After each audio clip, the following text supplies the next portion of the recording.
سيئات أعمالنا من يهده الله فلا مضل له ومن يضلله فلا هادي له أشهد أن لا إله إلا الله وحده لا شريك له وأشهد أن سيدنا ومولانا وحبيبنا محمدا عبده ورسوله اللهم صل وسلم وبارك على سيدنا محمد وعلى آله وصحبه أجمعين أما بعد قال الله تعالى في كتابه الكريم إن الذين قالوا ربنا الله ثم استقاموا تتنزل عليهم الملائكة ألا تخافوا ولا تحزنوا وأبشروا بالجنة التي كنتم توعدون نحن أولياؤكم في الحياة الدنيا وفي الآخرة ولكم فيها ما تشتهي أنفسكم ولكم فيها ما تدعون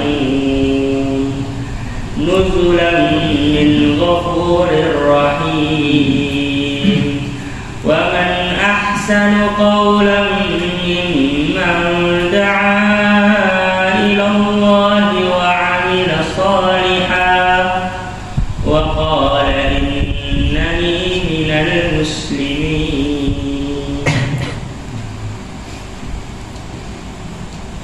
Hadirin yang dimuliakan Allah Subhanahu wa taala.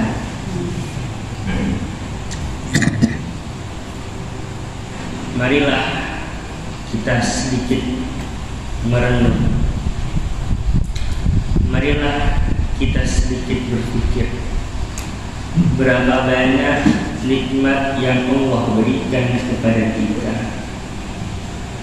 Berapa banyak rahmat yang Allah cucurkan kepada kita. Berapa banyak kasih sayang yang Allah berikan kepada kita dengan percuma.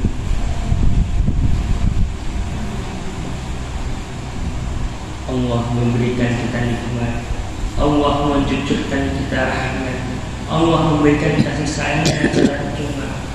Lalu bagaimanakah sikap kita terhadap perkara-perkara yang Allah berikan kepada kita? Maka para ulama mengatakan bagaimana kita memiliki rasa berterima kasih terhadap nikmat yang Allah berikan, rahmatnya Allah cucurkan, kasih sayang yang Allah berikan, dengan cara mensyukuri nikmat-nikmat yang Allah berikan kepada kita. Hadirin yang dimuliakan Allah Subhanahu wa taala. Dikisahkan dalam sebuah kisah, ada seorang muadzin yang hafidh Quran. Muadzin kelebihannya sangatlah banyak. Dikatakan seluruh benda hidup maupun benda mati, benda basah maupun benda kering yang mendengar adanya muadzin tersebut akan mendoakannya. Al-muadzinuna atwalun nas a'naqan yaumal qiyamah. Para muadzin adalah orang yang paling panjang lehernya pada hari kiamat.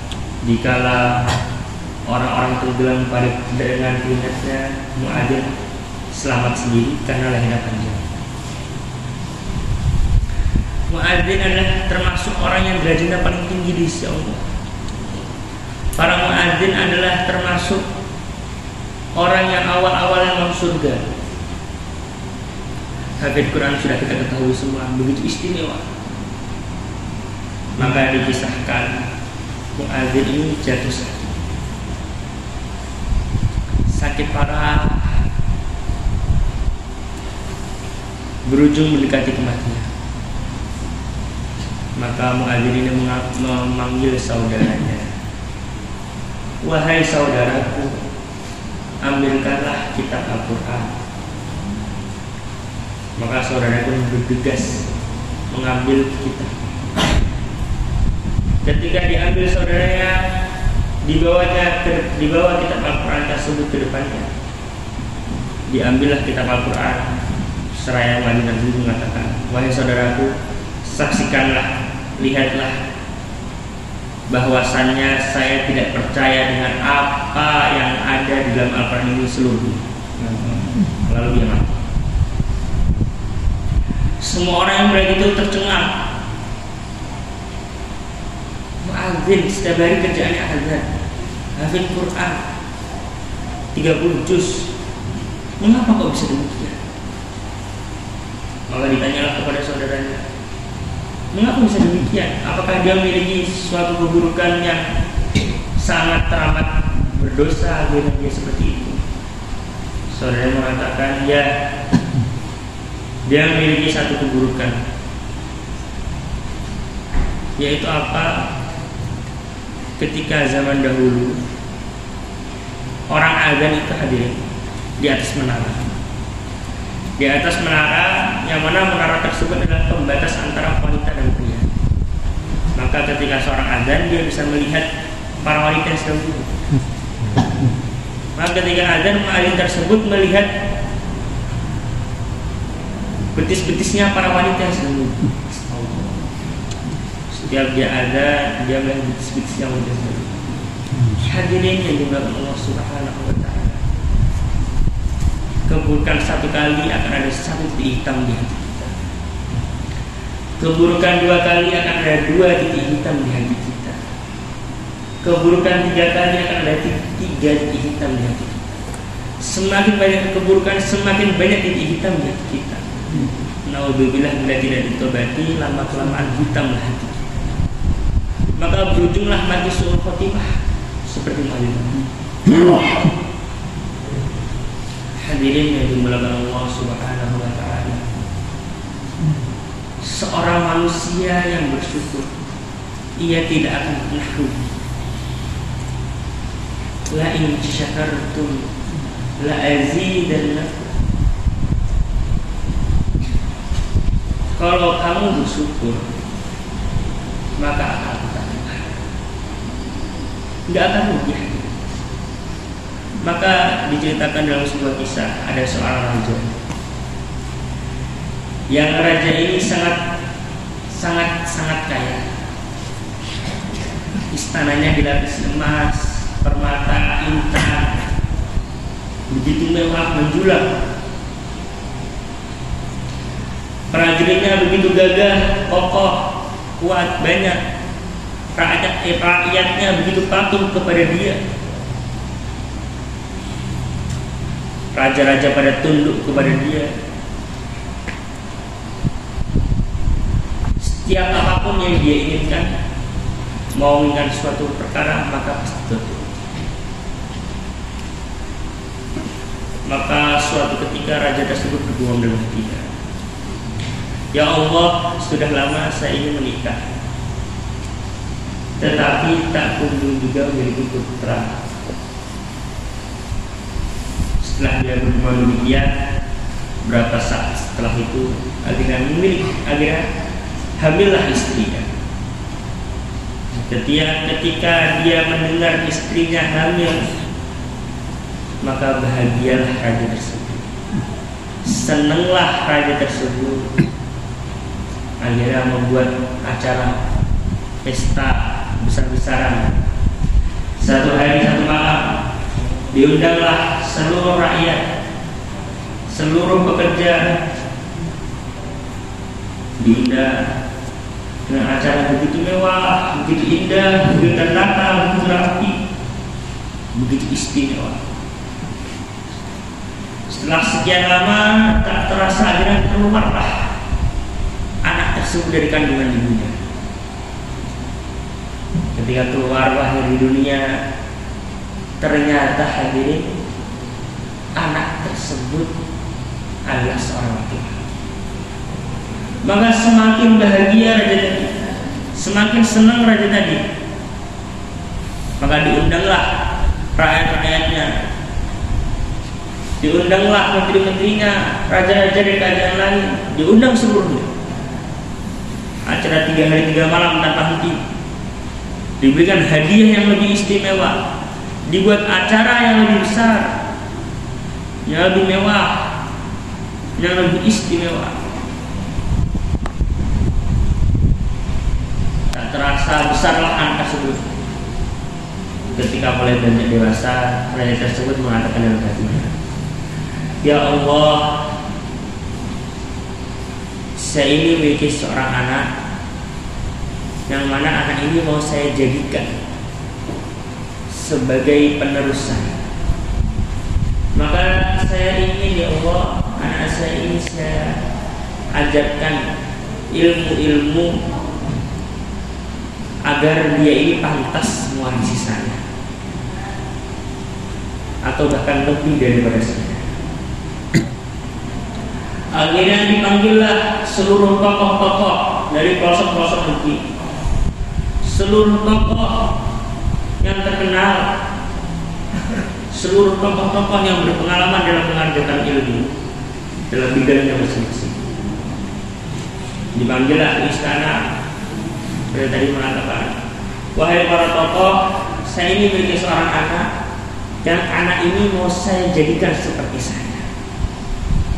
Maka bagaimana Anda ini mengajarkan anak saya ini agar bisa meneruskan saya, mewarisi kerajaan-kerajaan saya, pengaturan-pengaturan saya, segala-galanya." Akhirnya diajarkanlah. Setelah sekian lama, tiba-tiba satu orang dari tokoh tadi mundur, satu orang dari tokoh lainnya mundur satu persatu, mundur.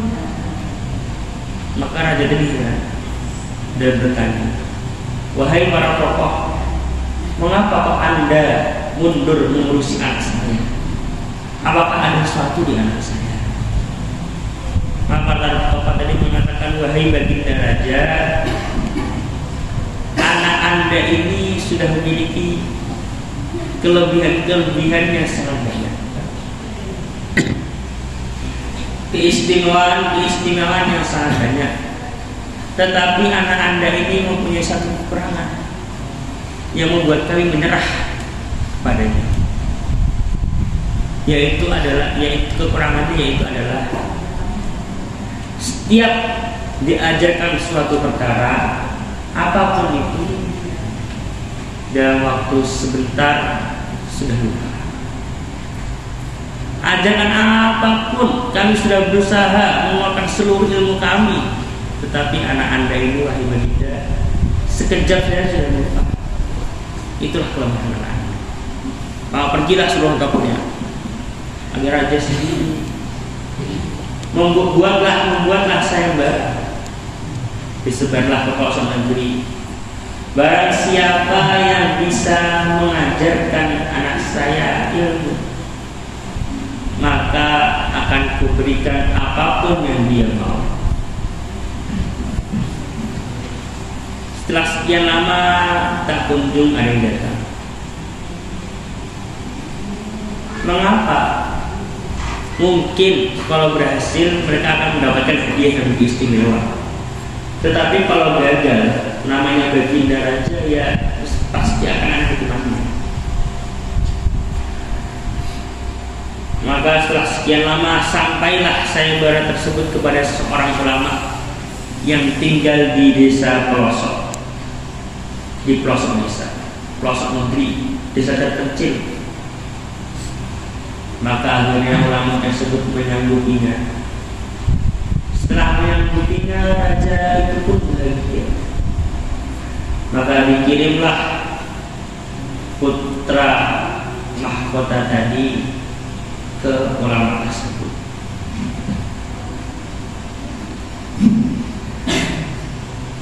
Setelah dikirim, tak terasa sudah lama raja tersebut sudah mulai tua, sudah sangat lama pokoknya raja tersebut mengirim anaknya belajar kepada orang tersebut.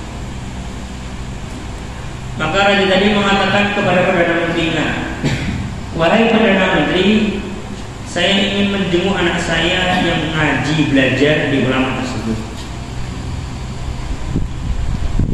Maka siapkanlah kendaraan-kendaraan yang istimewa serta hadiah-hadiah yang begitu istimewa untuk ulama yang mengajarkan anak saya." Maka berangkatlah raja tadi kepada tempat ulama yang mengajarkan anaknya. Ketika sesampainya di sana, dipanggillah ulama tersebut dan putra mahkotanya.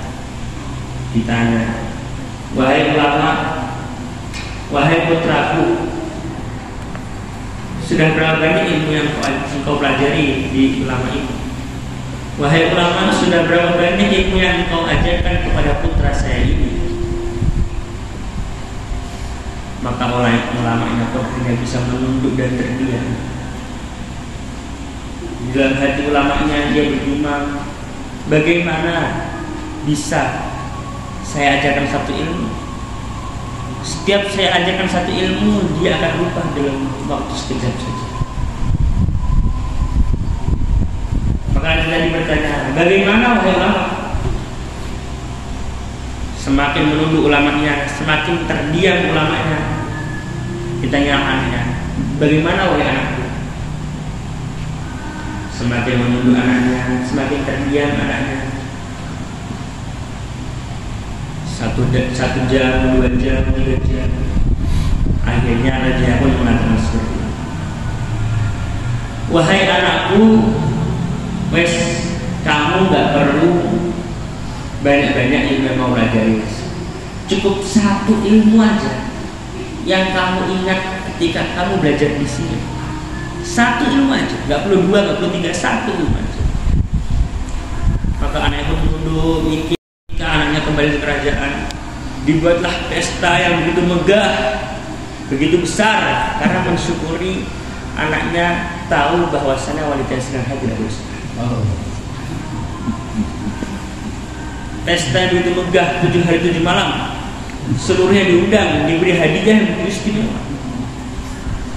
Setelah pesta tersebut selesai, anaknya istirahat, rajanya pun istirahat. Ketika bangun dari tidurnya, anaknya pun kaget. Tiba-tiba saja dia mengingat seluruh ilmu yang dia pelajari mulai dari kecil sampai sekarang. Hadirin, mengapa dia bisa seperti itu? Karena raja ini selalu bersyukur. Diberikan Allah nikmat berupa kehamilan seorang istrinya, raja bersyukur membuat selamatan.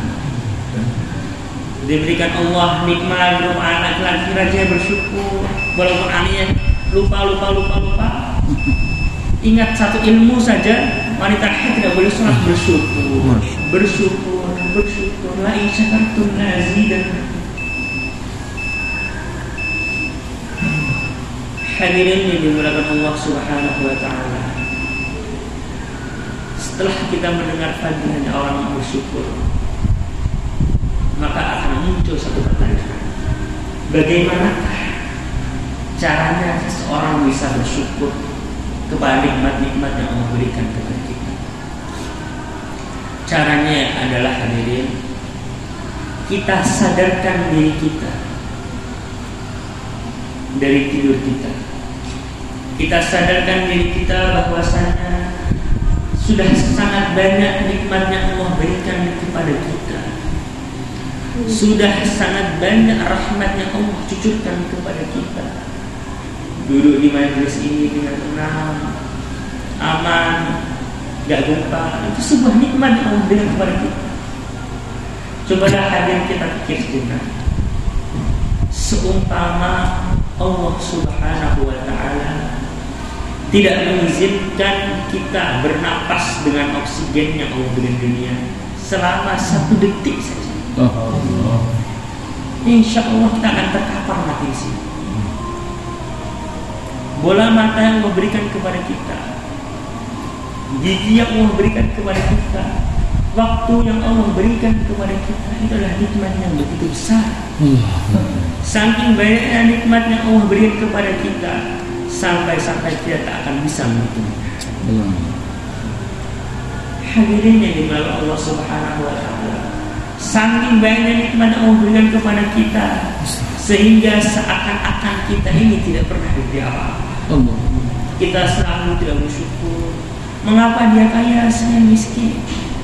Mengapa dia pintar, saya bodoh? Mengapa dia tampan, saya jelek? Hadirin, bila kita berpikir, orang kaya itu masih mengeluh, hadirin. Orang tampan pun masih mengeluh, hadirin. Orang pintar pun masih mengeluh. Ini menunjukkan bahwa kesuksesan, kebahagiaan itu bukan dari ketampanan, bukan dari kepintaran, bukan dari ketampanan, kekayaan, kepintaran, melainkan dari rasa syukur kita kepada nikmat Allah Subhanahu wa ta'ala. Hadirin yang dimuliakan Allah Subhanahu wa ta'ala, setelah kita bersyukur kepada nikmat Allah Subhanahu wa ta'ala, maka bagaimana, apa bukti syukur kita kepada Allah Subhanahu? Orang mengatakan bahwa dia ini seorang kuli, maka apa bukti dia seorang kuli? Dia bisa menunaikan tugas-tugasnya kuli. Orang mengatakan dia syukur kepada Allah, syukur kepada nikmat Allah, maka apa bukti syukur dia kepada Allah? Urut 3 hari. Insyaallah hadirin. Hadirin yang dimuliakan Allah Subhanahu wa ta'ala, apa bukti syukur kita kepada Allah? Bukti syukur kita kepada nikmat yang Allah berikan kepada kita adalah kita seriuskan lagi ibadah-ibadah kita kepada Allah. Sholatnya dikhusyukkan lagi, ikhlas karena Allah. Seluruh ibadahnya dibenarkan lagi niatnya. Karena apa, hadirin? Karena setiap amal perbuatan tanpa disertai dengan ikhlas itu tidak akan pernah diterima. Maka dikisahkan dalam sebuah kisah, ada 3 orang yang tiga orang ini sama-sama dipanggil ke hadirat Allah Subhanahu wa ta'ala. 3 orang ini dalam puncak-puncaknya amal. Orang yang pertama, dia adalah mujahid, yang mana dia dalam puncak-puncaknya berperang di jalan Allah sehingga mati di jalan Allah fisabilillah. Orang yang kedua ialah orang yang ahli sedekah sehingga dihabiskan hartanya untuk bersedekah. Orang yang ketiga adalah orang ahli ilmu, seorang ulama besar, maka dihabiskan waktu hidupnya untuk belajar dan mengajar. Maka dipanggillah orang pertama, yaitu mujahid, ke hadirat Allah Subhanahu wa ta'ala. Maka ketika dipanggil, diingatkanlah dengan nikmat-nikmat yang Allah berikan selama dunia. Maka ditanyalah, wahai hambaku, engkau pergunakan apa nikmat yang aku berikan kepadamu? Maka mujahid tadi menjawab, ya Allah, saya gunakan nikmat yang engkau berikan kepadaku, kepada hamba-Mu ini, ya Allah, untuk berjihad di jalan-Mu, semata-mata untuk mencari ridho-Mu, ya Allah. Maka Allah berfirman, kamu dusta, kamu bohong, kamu berjihad semata-mata hanya untuk dipuji manusia, agar dikatakan mujahid, dan kamu sudah mendapatkan mujahid. Sekarang masuklah kamu ke dalam neraka. Orang yang kedua dipanggil, ditanya dengan pertanyaan yang sama. Dia menjawab, ya Allah, saya gunakan nikmat-nikmat yang Engkau berikan kepada saya, ya Allah. Saya gunakan untuk bersedekah, sehingga tidak ada waktu di hidup saya ini kecuali untuk bersedekah jariah, ya Allah. Maka Allah berfirman, kamu dusta, kamu bohong. Kamu bersedekah hanya untuk dikatakan sebagai orang ahli sedekah, agar dikatakan sebagai orang yang dermawan, dan kamu sudah mendapatkan pujian tersebut, maka masuklah kamu ke neraka. Orang yang ketiga, ahli ilmu, ditanya dengan pertanyaan yang sama. Orang ahli ilmu mengatakan, ya Allah, saya gunakan nikmat-nikmat yang Kau berikan kepada saya, ya Allah, untuk belajar ilmu, untuk mengajar ilmu. Allah berfirman, kamu dusta, kamu bohong. Kamu belajar ilmu hanya untuk dikatakan sebagai ulama. Kamu belajar ilmu agar dikatakan sebagai orang yang rajin, dan kamu sudah mendapatkan pujian tersebut. Sekarang masuklah kamu ke dalam neraka. Maka hadirin, kita luruskan niat kita semata-mata karena Allah. Hadirin yang dimuliakan Allah Subhanahu wa Ta'ala, ada dua orang yang dia sama-sama ngajinya, sama-sama belajarnya, bahkan sama-sama satu majelis, satu guru. Tetapi hadirin, derajat dua orang ini bisa berbeda di sisi Allah.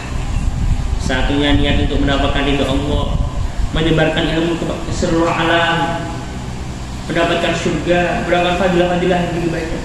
Satunya lagi niat agar dipuji, agar dikatakan seorang ulama, agar dikatakan seorang hafidz Quran. Maka satunya bisa mendapatkan dosa, satunya bisa mendapatkan pahala yang lebih banyak. Maka kita pikirkan lagi, apakah sudah lurus niat kita semata-mata karena Allah? Selama ini apakah saya ini melakukan suatu perkara karena untuk dipuji orang, ataukah karena untuk mencari ridha Allah? Maka dari itu hadirin, siapa yang niat berkorban sedikit waktunya saja untuk semata-mata mencari ridha Allah Subhanahu wa Ta'ala, minimal dengan keluar 3 hari, siapa yang siap, insya Allah semua siap, insya Allah. Kurang lebihnya minta maaf. Kita baca doa kafaratul majlis agar majlis ini sempurna. Subhanallah wa bihamdihi, subhanallah wa bihamdihi. Assalamualaikum.